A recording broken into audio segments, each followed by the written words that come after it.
Good afternoon. I'm sitting with Lise Dutrisac. Lise, thank you for accepting to meet with us. And we're so comfy right here in your living room. So thanks again. So we want to know a little bit about you. So could you speak a little bit of yourself, your passion, your principles? Happy to. So I was born and raised in Isilda, and then I moved to Sudbury. But I love Sudbury. I think it's a great place to raise kids. So I've lived here all my life. One of my passions is getting to know people and meeting new people. So I really enjoy that. And I think that I would recommend anyone who is looking for a place to live, come and live in Sudbury. So why did you choose to work in education? Everybody's got their story. What is yours? Well, I think education chose me. When I started my career a few years ago, I started with Revenue Canada, and now it's called CRA, of course. And at that time, I did different things. I was an auditor for a while, and then I was working in public affairs as district communication manager. Part of my duties when I was the district communications manager was to offer programs, tax programs, as an outreach. So one of the programs we had, for example, was called Teaching Taxes. And what that entailed, we'd go to schools and we'd teach teachers on how to teach taxes to their students. So there was that program. We also had the volunteer program. And that program was about helping seniors and those individuals who could not do their tax returns on their own and could not afford to pay someone to do the taxes. So that was part of the teaching as well. And from there, I moved over to Collège Boréal. And while there, I was director of continuing ed and director of international. So as continuing ed director, I was able to hire a lot of the teachers, a lot of the profs to teach the online courses and to teach the courses at nighttime learning. And then as director of international, it did give me an opportunity to go to other countries.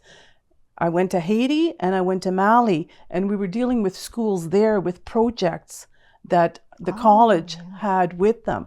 So it was very interesting. And one of the things that struck me was that when I went to Mali, the project that they had was to plant small trees in order to enclose the cows, so the cows would not go elsewhere to fatten the cows and the rest of it. But the culture was quite different, and it was very interesting. Could you tell us how that helped you in your journey?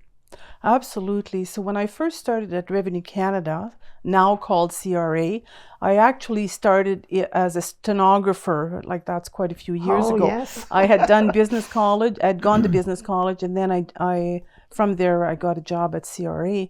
So in order to advance, I took some accounting courses. So I was with the certified general accountants for several years. I reached level 4 and did not complete the certification. However, it was part of it so that I could then work as an auditor. And from there, I did do quite a few courses. So I also obtained a certificate in alternate dispute resolution from the University of Windsor. And then throughout, as I kept on going, when I left the university, I obtained my certified financial planning designation. So that is a designation because I ended up working as a financial planner. Again, though, while I was a financial planner, I had my own business. We did a lot of workshops. So there was a lot of teaching, if you want. I mean, it's not classroom teaching, but it's still transferring knowledge from you to the next person. What was the reward in doing that, and the challenges? We all have challenges. However, we love what we do. There's, always that element. Could you speak a little bit about that? In terms of when I worked at Collège Boréal, helping the students with like when we did the international development and seeing the projects to fruition. And I forgot to mention, I ended up at Laurentian University. I was going to ask, yes. After Collège Boréal, I started working for Laurentian University. And what happened there is that when I was at CRA, I was one of the managers. I mentioned that I was district communications manager. We had 1,800 employees at Revenue Canada at that time. All of them needed to be what we call trained in human rights. So the managers were trained, so it was train the trainer. Managers received the training, and then the managers trained all the employees. So I had that background, and I did quite a few sessions. So when I started working at Laurentian University, it was in the human rights department, and where I was, again, I was doing workshops and helping students, staff, and faculty with human rights so that they would know what their rights are. And I would do quite a few workshops in that capacity. You speak of workshops in the human rights area. And besides a workshop at Laurentian University, was there anything else that you supported the institution, say, to make sure that everybody was on their best behavior, so to say? Well, the job, the job that I had at that time was twofold. One was to do the workshops, and the other one was to be able to assist individuals who had issues with harassment or bullying, and they would have a place where they could talk, and it was very confidential. So they would come to my office, and it was very confidential. I also wanted to mention, when I was at Laurentian, I did teach a course to first-year students, and it was those students who had managed to complete their grade 13 and get into university, but they were kind of on marginal, like they weren't strong students. And so the purpose of the course was to be able to help them along, to give them life lessons, if you want, how to study, how to do research. And so that was I did that for a couple of years for those students. And most of them did succeed in the end, so that was very rewarding. Through your describing your work, I feel the passion that you had in the teaching community.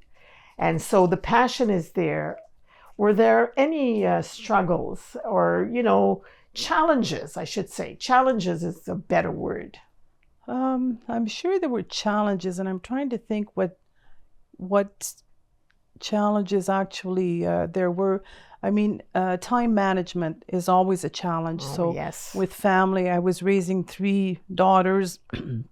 So with family and then studies, always the lifelong learning, which I feel is very, very important.